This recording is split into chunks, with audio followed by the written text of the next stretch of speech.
Pagod ka na ba sa traffic, ingay at stress sa Metro Manila? What if the life you want is just 90 minutes away?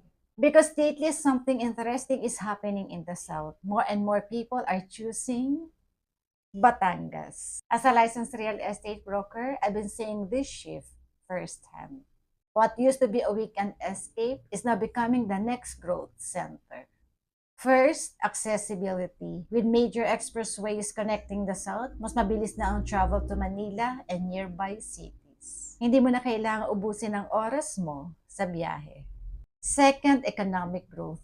Industries are expanding, business are coming in, and when that happens, property values naturally rise. But honestly, the real advantage is the lifestyle. Imagine waking up to cooler mornings, quieter surroundings, fresh air, and actual space for your family to breathe. And smart investors already see it. Prices are still accessible today, but with the growth happening here, the potential appreciation is huge.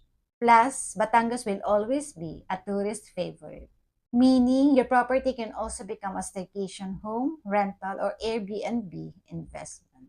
So, it's not just about buying property, it's about creating a better life for your family. If you want to know the best properties or opportunities in Batangas, send me a message and let's talk. Your place in the South may already be waiting.